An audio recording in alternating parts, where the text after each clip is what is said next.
Okay, you've totally been here before, right? You're in a brainstorming session, and for the first few minutes, crickets. You're just listing the most obvious, kind of boring stuff. But then you stick with it, and all of a sudden, bam!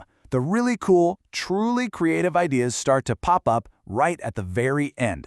So what's going on there? Let's get into why that happens.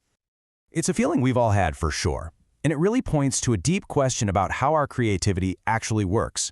I mean, is there some scientific reason our most brilliant thoughts are always fashionably late to the party? Well, it turns out there is. And this isn't just you imagining things. This phenomenon is real. Researchers have been studying this for more than 50 years, and it's one of the most solid, consistent findings in all of creativity research. It's got a name, the serial order effect. And all it means is that when you're trying to come up with ideas, the ones that pop into your head later on are way more likely to be creative and original than your first few attempts. This has been shown again and again in countless studies. But the real mystery is, why? For decades, the leading explanation was actually pretty simple and, kind of beautiful. It's a theory built around this really powerful metaphor for how our memory is structured. So picture your mind like a giant pond where every concept is connected. When you get a prompt, let's say, think of uses for a brick. It's like dropping a stone into that pond. The first ripples that hit the shore are the most obvious, closely related ideas. Things like build a wall or use it as a doorstop, super easy to access. The really creative ideas, they're way out on the other side of the pond. So, according to this classic theory, creativity is basically a waiting game. It's passive. You just have to sit back and wait for those mental ripples to travel all the way to those distant, more unusual concepts. It's a nice, simple idea, but what if it's not the whole story? Enter a newer theory. This one challenges that whole passive model. It suggests that creativity isn't about just waiting for ripples. Nope, it's about actively managing your own thoughts. It's like having a CEO in your brain that's calling the shots and directing the search for ideas. This is a huge shift in thinking, right? The old theory sees creativity as this kind of passive hunt in a mental landscape that's already set. The new theory says it's an active, strategic process. It's not about how far away an idea is. It's about how good you are at navigating your own mind to go and find it. So what does this mental management actually look like in practice? Well, it involves a few key moves. First, you've got to recognize when your initial strategy, like just trying to remember uses for a brick you've already seen, isn't working, and then consciously ditch it. Second, when you've squeezed one category dry, like construction uses, you have to actively pivot to a totally new one, maybe artistic uses. And third, and this is a big one, you have to push back against all those loud, obvious ideas that keep popping up so you can make room for the quieter, more original ones. Okay, so we've got two competing theories on the table, the passive ripples versus the active CEO. So how on earth do you test which one is right?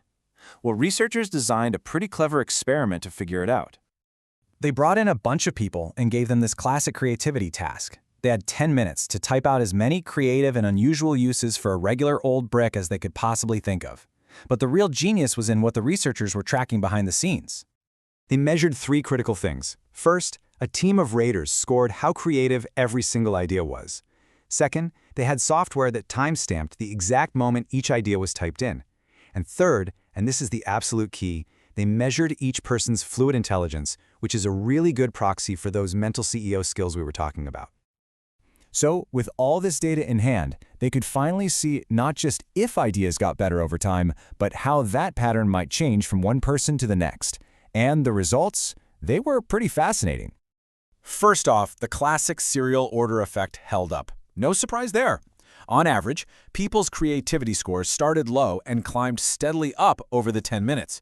So, on the surface, it looked like the old spreading ripples theory was right on the money. But here's the first plot twist.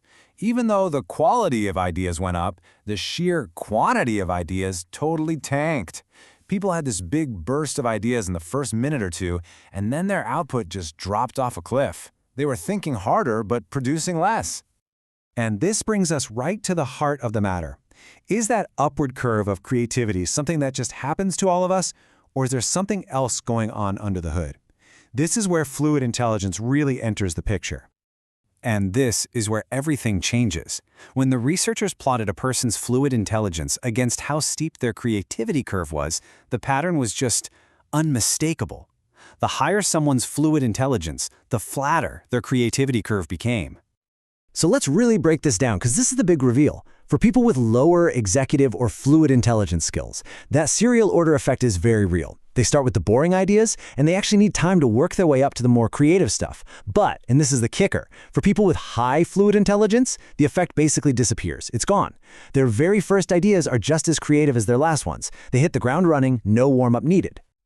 So what does this all mean?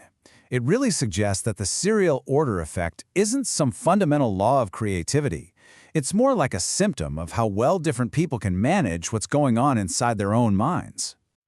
This completely reframes how we should think about this.